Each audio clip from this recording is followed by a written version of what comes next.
Hello दोस्तों, कैसे हैं आप सब। उम्मीद करते हैं आप तमाम लोग खैरियत से होंगे। मैं हूं आपका दोस्त अहमद खान और आप देख रहे हैं आपका अपना यूट्यूब चैनल अहमद इन्फो। तो दोस्तों, लगभग एक महीने के छोटे से ब्रेक के बाद आप लोगों के सामने फिर से एक बेहतरीन ही जानकारी भरी वीडियो लेकर मैं आप लोगों के सामने हाजिर हूं। और ये वीडियो उन तमाम दोस्तों के लिए बहुत ही खास है जो सऊदी अरब के अंदर डोमेस्टिक वर्कर यानी कि आमिल, मंजली, घर खाता वगैरह में काम करते हैं। इन तमाम दोस्तों के लिए सऊदी अरब की सरकार ने 1 जनवरी 2026 से लागू कर दिया है कि इनके कफील इनकी सैलरी इनके अकाउंट में दें, या इनके बैंक अकाउंट में या कोई डिजिटल वॉलेट में अब इनकी सैलरी दी जाएगी। नगद का जो सिस्टम है वो पूरी तरीके से खत्म कर दिया गया है डोमेस्टिक वर्करों के लिए। और सिर्फ सैलरी नहीं, डोमेस्टिक वर्करों के लिए और भी कई सारे अच्छे नियम कानून लागू किए गए हैं जो कि 1 जनवरी 2026 से पूरी तरीके से लागू हो जाएंगे। घर खाता में काम करने वालों की सैलरी सीधे उनके अकाउंट में देने की शुरुआत 1 जुलाई 2024 से शुरू की गई थी, जिसको धीरे धीरे कई फेज में लागू किया गया। 1 जुलाई 2024 से इसको शुरू किया गया तो सबसे पहले ये उन घरेलू वर्करों पर लागू किया गया जो सऊदी अरब में पहली बार काम करने आए थे।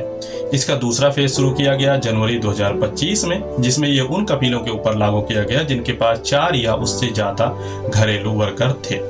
इसका तीसरा फेज शुरू हुआ 1 जुलाई 2025 से, जो उन कफीलों के ऊपर लागू हुआ जिनके पास 3 या उससे ज्यादा डोमेस्टिक वर्कर थे। और चौथा फेज शुरू हुआ 1 अक्टूबर 2025 से, जो उन कफीलों के ऊपर लागू हुआ जिनके पास 2 या उससे ज्यादा डोमेस्टिक वर्कर थे। और अब 1 जनवरी 2026 से ये सऊदी अरब के अंदर सभी कफीलों के ऊपर लागू हो जाएगा कि वो अपने डोमेस्टिक वर्कर, घरेलू नौकर की सैलरी उसके अकाउंट या डिजिटल वॉलेट में दें, चाहे उसके पास 1 डोमेस्टिक वर्कर हो, 2 हो, 3 हो, 4 हो।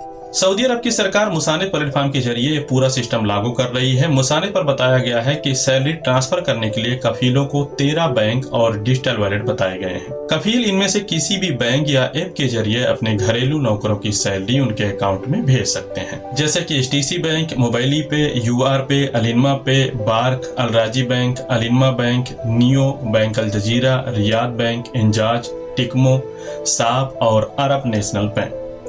अगर घरेलू कामगार चाहें तो वो ATM से नकद पैसे भी निकाल सकते हैं। इसके लिए उन्हें मादा कार्ड दिया जाता है। इसी अकाउंट से वो अपने देश, अपने परिवार को भी आसानी से पैसे भेज सकते हैं और बहुत सारे लोग तो भेज भी रहे हैं। ध्यान रखें, सैलरी वही दी जाएगी जो कॉन्ट्रैक्ट में लिखी है और ये आम तौर पर हर हिजरी महीने के आखिर में देना जरूरी होगा, बशर्ते कि आपके कॉन्ट्रैक्ट में जॉर्जियन कैलेंडर यानी कि अंग्रेजी वाले कैलेंडर के हिसाब से सैलरी देना न लिखा गया हो। इसके अलावा जैसे कि मैंने आपको शुरू में ही बताया कि कुछ और नियम कानून, जबरदस्त नियम कानून यहाँ पर लागू किए गए हैं घरेलू नौकरों को लेकर। तो घरेलू नौकर को हर साल कम से कम 30 दिन की पूरी सैलरी वाली छुट्टी मिलेगी। अगर नौकरी खत्म हो जाती है और वर्कर अपनी छुट्टी इस्तेमाल नहीं कर पाया है तो इस छुट्टी के बदले उसे पैसे कंपनसेशन के रूप में मिलेंगे।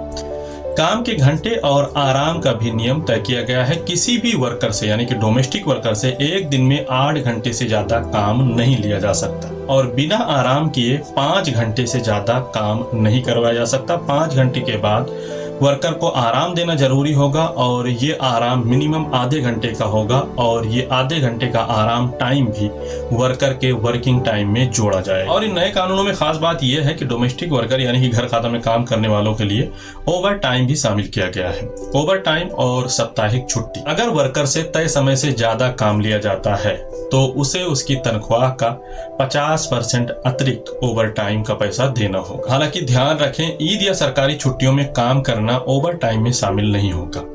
हर वर्कर को हफ्ते में कम से कम 24 घंटे की लगातार सैलरी वाली छुट्टी मिलेगी।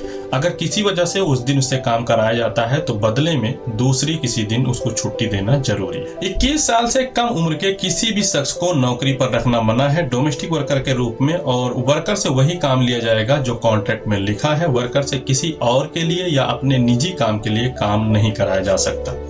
यानी कि जैसे कि आपका काम है डोमेस्टिक वर्कर का, आप ड्राइवर हैं तो आपको ले जाकर खेतों में काम करवाए या कोई दूसरा घर का काम करवाए तो ये आपका कफील आपसे नहीं करवा सकता। मालिक और वर्कर आपसी सहमति से 90 दिन तक की प्रोबेशन पीरियड रख सकते हैं। इस दौरान कोई भी पक्ष बिना मुआवजे के अपना काम खत्म कर सकता है, यानी कि अपने घर जा सकता है या कफील भी चाहे तो अपने वर्कर को उसके घर भेज सकता है। इसके अलावा एक ही कफील के साथ वर्कर को एक से ज्यादा बार प्रोबेशन पीरियड पर नहीं रखा जा सकता। इसके अलावा डोमेस्टिक डोमेस्टिक वर्करों के नए कानूनों में कफीलों की कुछ जिम्मेदारियां बताई गई हैं।